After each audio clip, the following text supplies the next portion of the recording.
Hello guys, welcome back to the channel.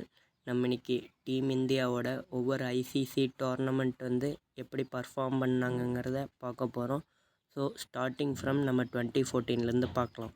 So நம்ம வீடியோக்கு போகிறதுக்கு முன்னாடி இந்த வீடியோவோட ஸ்பான்சரான பைமோட் ஆன்லைன் அப்ளிகேஷன் பற்றி பார்த்துடலாம்.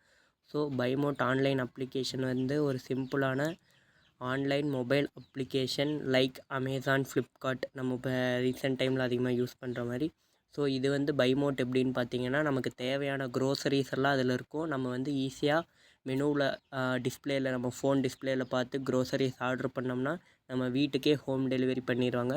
ஸோ எல்லா விதமான க்ரோசரி ஐட்டம்ஸும் இருக்கும். வெஜிடபிள்ஸ், அப்புறம் இந்த ஸ்பைசஸ் எல்லாமே இருக்கும். ஸோ மறக்காமல் டிஸ்கிரிப்ஷனில் லிங்க் தரேன்.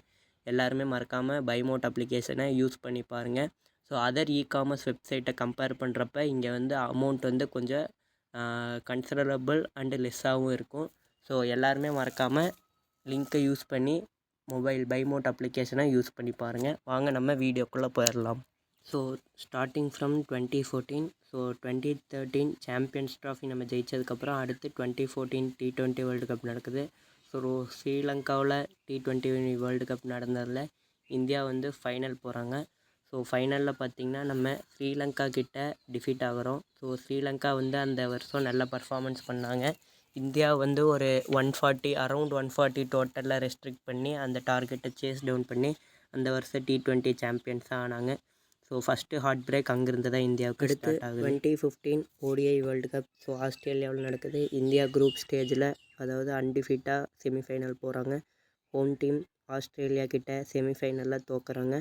ஸோ ஃபஸ்ட்டு பேட்டிங் ஆன ஆஸ்திரேலியா 300+ ஸ்கோர் போட்டு இந்தியா டிஃபெண்ட் பண்ணி அவங்க ஃபைனல் போய் T20 வேர்ல்டு கப் இந்தியாவில் நடக்குது.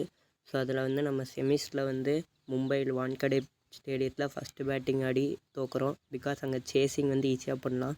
ஸோ இந்தியா என்னதான் ஒரு 190+ டார்கெட் செட் பண்ணாலும் இந்தியாவோட பேட் லக் காரணமாக பும்ரா ஒரு நோபால், அஸ்வின் ஒரு நோபால் விக்கெட் எடுத்த பால்ஸ். ஸோ அப்படி பேட் லக்காக இருந்து அந்த வருஷம் நம்ம செமிஃபைனல்ஸில் தோற்றாங்க. ஸோ வெஸ்ட் இண்டீஸ் அந்த வருஷம் சாம்பியன்ஸ் ஆனாங்க. ஸோ அதுக்கப்புறம் 2017 சாம்பியன்ஸ் ட்ராஃபி நம்ம தான் வின்னர்னு தெரியும். பட் ஃபைனலில் ஒரு கொலாப்ஸ்ன்னு சொல்லணும்.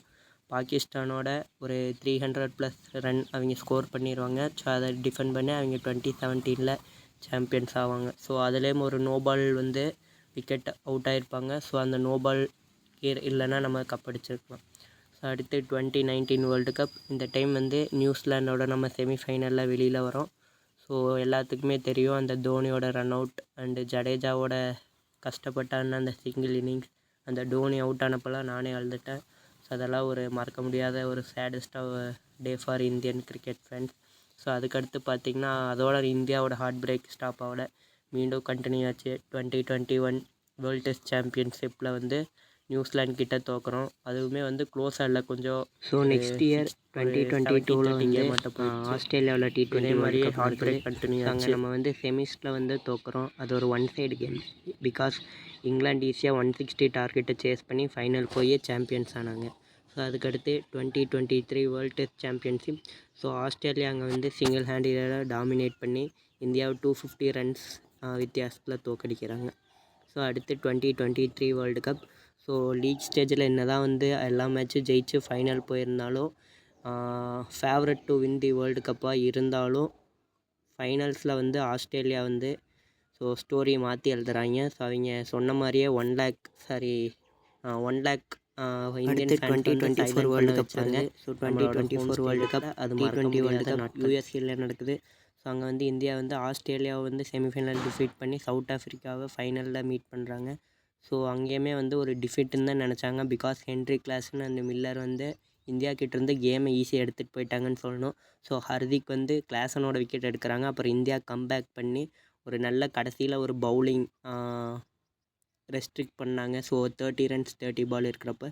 ஸோ அங்கே தான் இந்தியாவோட லாங் ஐசிசி டோர்னமெண்ட் விக்ட்ரி ஒரு 11 இயர்ஸ்க்கு அப்புறம் இந்தியா ஒரு ஐசிசி ட்ராஃபி வாங்கினாங்க. அதுவும் ரோஹித் அண்ட் விராட் கோலி. ஸோ அவங்க அங்கேயே ரிட்டையர்மெண்ட் அனௌன்ஸ் பண்ணுறாங்க வித் ஜடேஜாவோட. ஸோ 2024 வேர்ல்டு கப் தான் இந்தியன் ஃபேன்ஸுக்கு ஒரு மறக்க முடியாத நாள். ஆஃப்டர் லாங் இயர்ஸ் ஒரு ஸோ ஐசிசி அடுத்து வந்து trophy India win 2025 champions trophy இப்போ சொல்ல வேண்டியதே இல்லை. இந்தியா வந்து சிங்கிள் ஹேண்டடாக டாமினண்ட்டாக ஒரு ஐசிசி ட்ராஃபி ஜெயித்த 9வது மாதத்துல அடுத்து ஒரு ஐசிசி ட்ராஃபி ஜெயிச்சிட்டாங்க. ஸோ இந்தியா வந்து இப்போ டாமினண்ட்டாக இருக்காங்க. So thanks for Rohit and team. So எல்லாத்துக்குமே கிரெடிட் கொடுத்தாகணும் இந்த சாம்பியன்ஸ் ட்ராஃபி ஃபைனல்ஸில். பிகாஸ் ஒவ்வொருத்தருமே வந்து இந்த ஃபைனலில் வந்து கான்ட்ரிபியூட் பண்ணியிருப்பாங்க. இது ஒரு டீம் வின். ஸோ இதெல்லாம் தான் நம்ம இதோட நம்ம வீடியோ முடிச்சுக்கலாம். ஸோ நெக்ஸ்ட் வீடியோவில் உங்களை மீட் பண்ணுறேன். ஸோ இதே மாதிரியே கிரிக்கெட் நியூஸ் அண்ட் அப்டேட் தெரிஞ்சுக்க நம்ம சேனலை லைக் பண்ணுங்கள், ஷேர் பண்ணுங்கள், சப்ஸ்கிரைப் பண்ணுங்கள்.